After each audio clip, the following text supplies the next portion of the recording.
స్వాగతం. నా పేరు మోనిక. తెలంగాణ రాష్ట్ర ప్రభుత్వం నిరుపేద ఆడపడుచులకు తలపెట్టిన బతుకమ్మ చీరల పంపిణీ కార్యక్రమాన్ని ఆబ్కారీ, టూరిజం, కల్చర్, క్రీడలు, యువజన సర్వీసులు మరియు పురావస్తు శాఖ మంత్రి వి శ్రీనివాస్ గౌడ్ మహబూబ్ నగర్ మున్సిపాలిటీ పరిధిలోని ఏనుగొండలో ఇంటింటికి తిరిగి బతుకమ్మ చీరలను పంపిణీ చేశారు. ఈ కార్యక్రమంలో municipal chairman Narasimhulu, vice chairman Ganesh, councillor Koramoni Vanaja Venkataiah, జిల్లా collector Venkatrao, additional collector Tejas Nandlal Pawar, municipal commissioner Surender తదితరులు పాల్గొన్నారు.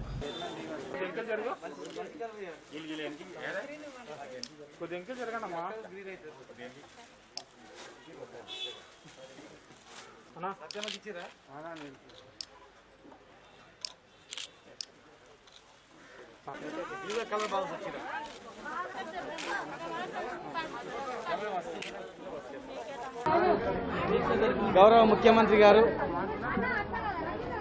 పేద ప్రజల గురించి ఎంతో సంక్షేమ పథకాలు ప్రవేశపెట్టడం, ఈరోజు బతుకమ్మ చీరలు ఈ దేశంలో ఎవరు కూడా పండుగకు చీరలు ఇచ్చేటువంటి పరిస్థితి ఎక్కడ లేదు.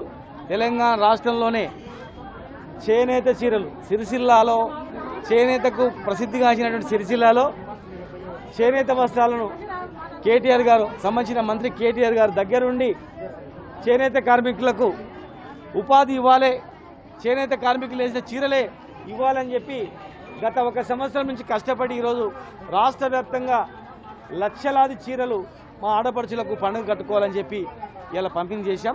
చాలామంది ప్రతి ఇంట్లో ఎంతమంది ఉంటే అంతమంది ఆడవాళ్లకు చీరలు పంపిణీ చేయడం జరుగుతూ ఉంది. మరి మా మహిళలందరూ కూడా ఒక ఆమెను అడిగినాం, అమ్మ పెన్షన్ వస్తుందా అని. వస్తుంది. ఎంతమంది కొడుకులు అంటే 2 కొడుకులు అన్నారు. 2 కొడుకులలో ఎవరైనా మంచిగా చూసుకుంటున్నారా అంటే ఒక్క కొడుకు కూడా మంచి చూసుకుంటలేడు, ₹1 ఏ కొడుకు ఇస్తలేడు. ఆ 2000 పెన్షన్ వస్తున్నందుకు హాయిగా బతుకుతున్నా అని చెప్పింది.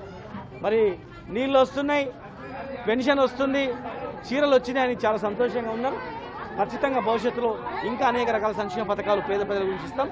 స్కూళ్ళల్లో కానీ కాలేజీలలో కానీ అన్ని రకాల వసతులు ఏర్పాటు చేసి ఈ జిల్లాను అన్ని రకాలుగా తీర్చిదిద్దాం.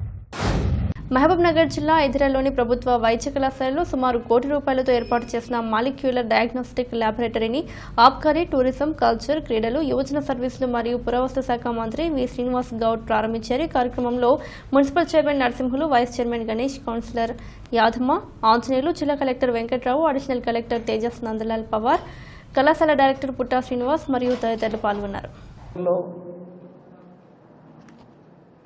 జ్వరం తర్వాత ఏ జబ్బు వచ్చినా కూడా హైదరాబాద్ పైన ఆధారపడి ఉండేది.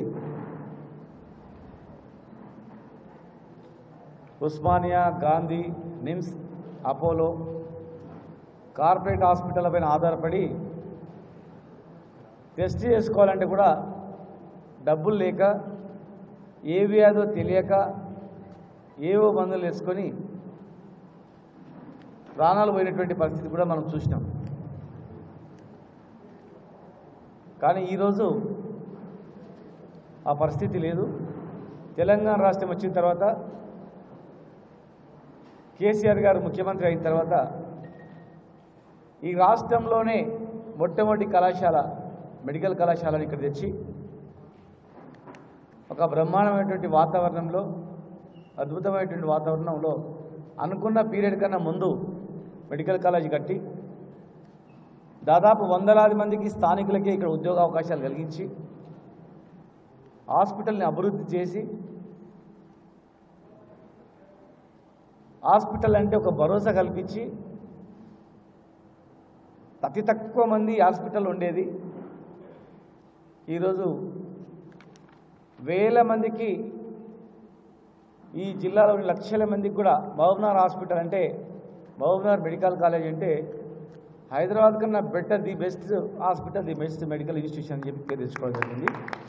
కరోనా ల్యాబొరేటరీ, RT-PCR ల్యాబొరేటరీ కూడా ఇలా పెట్టుకోవడం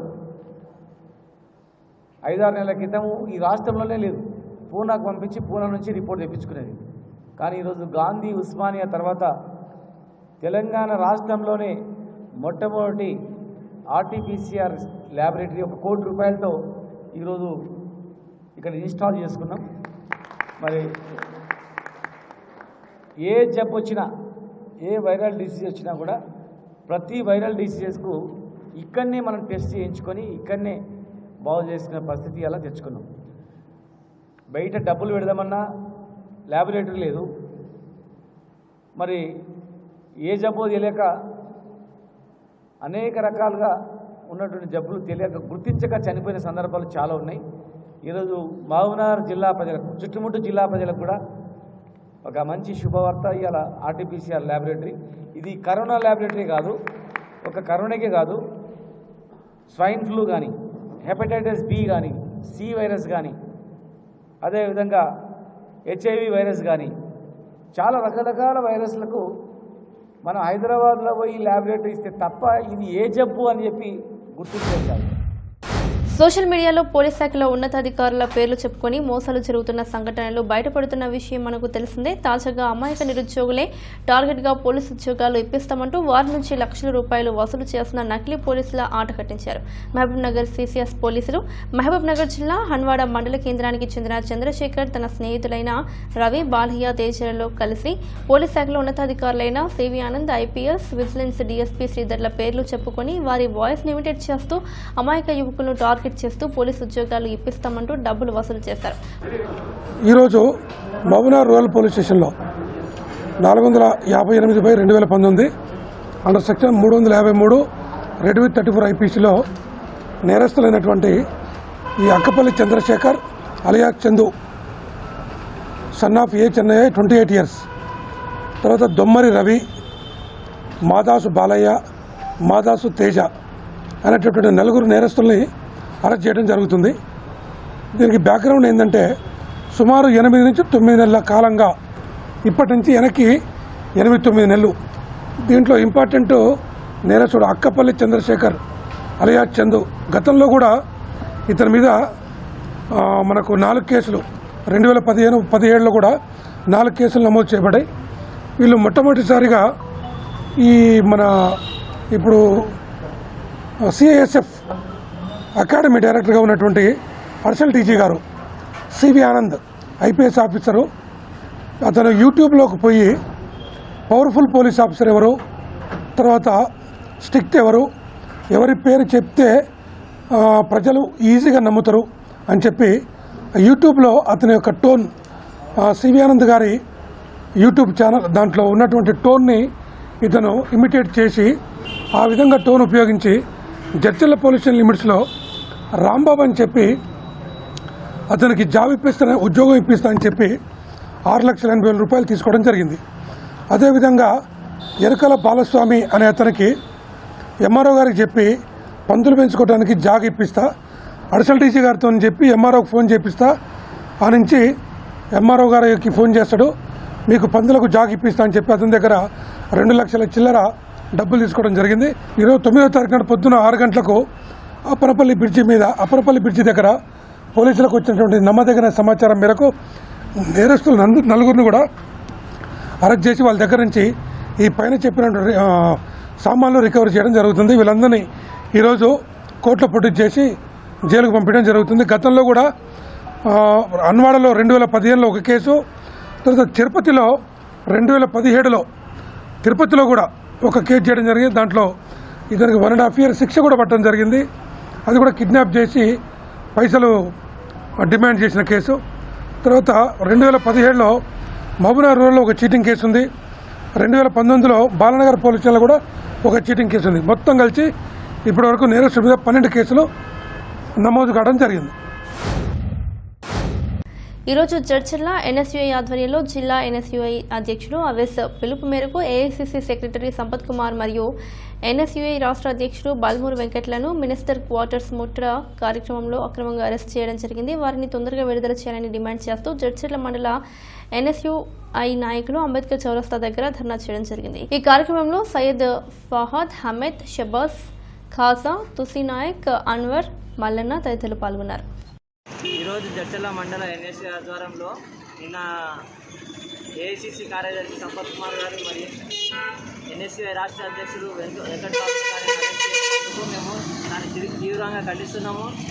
తెలంగాణలో రేపులు జరగడం వల్ల నిన్న మా నాయకులు సీనియర్ అందరూ కలిసి హోమ్ క్వార్టర్ దగ్గర పోయి ధర్నా చేసి అందరినీ అరెస్ట్ చేయడం జరిగింది. ప్రజాస్వామ్యంలో ఇట్లా చేయడం చాలా తప్పు. కొత్త చట్టాలను అమలు తెచ్చి రేపు చేసే వాళ్ళకి అందరికీ కఠినమైన శిక్షలను అందించాలి. మరియు ఎన్ఎస్ఏ రాష్ట్ర అధ్యక్షుడు వెంకట బాలమూరి గారికి, ఏఐసిసి కార్యదర్శి సంపత్ కుమార్ గారికి తొందరగా విడుదల చేయాలని మేము జడ్చర్ల ఎన్ఎస్ఏ నుంచి డిమాండ్ చేస్తున్నాం.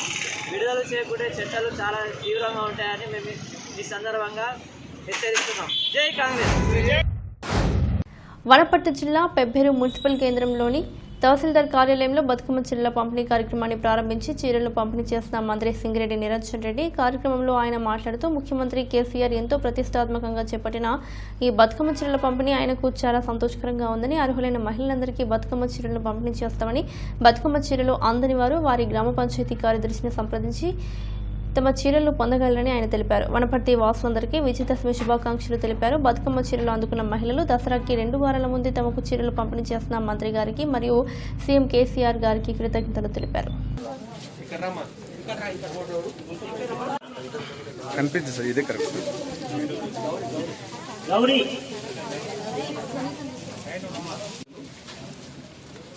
వనపర్తి జిల్లా మహిళలందరికీ కూడా విజయదశమి శుభాకాంక్షలు. ఇవాళ విజయదశమి దసరా పండుగకు సంబంధించినటువంటి చీరల పంపిణీ కార్యక్రమం ఏదైతే రాష్ట్ర ప్రభుత్వం ముఖ్యమంత్రి గారి ఆలోచన మేరకు మహిళలందరికీ కూడా కొత్త వస్త్రాలు ఇవ్వాలనేటువంటి పథకాన్ని అమలు చేస్తున్నాము. అందులో భాగంగా ఈరోజు జిల్లాలో మొదటి కార్యక్రమం ఇక్కడ పెబ్బేరులో మహిళలకు చీరలు ఇచ్చేటువంటి ప్రారంభించినాం. ఈరోజు జిల్లా వ్యాప్తంగా అనేక గ్రామాలలో సమాంతరంగా నడుస్తుంది. ప్రతి వాళ్ళు ఎవరైతే అర్హులుగా ఉన్నటువంటి వాళ్ళు ఉన్నారో వాళ్ళందరికీ కూడా చేరుతుంది, వాళ్ళందరికీ కూడా అందించడం జరుగుతుంది. ఎవరైనా వలసపోయిన వాళ్ళు లేకుంటే ఇతర పనుల మీద చుట్టమార్గం పోయిన వాళ్ళు ఉంటే కూడా వాళ్ళు వచ్చి మళ్ళీ వాళ్ళ ఊర్లో పంచాయతీ కార్యదర్శిని సందర్శి వాళ్ళను సంప్రదిస్తే మళ్ళీ వాళ్ళకు కూడా అక్కడికి ఇవ్వడం జరుగుతుంది. కాబట్టి అందరికీ చేర్చాలనేటువంటిదే ముఖ్యమంత్రి గారి యొక్క ఉద్దేశం. పండుగను అందరూ కూడా బులెటిన్ అప్డేట్స్ మరో బులెటిన్లో మళ్ళీ కలుద్దాం.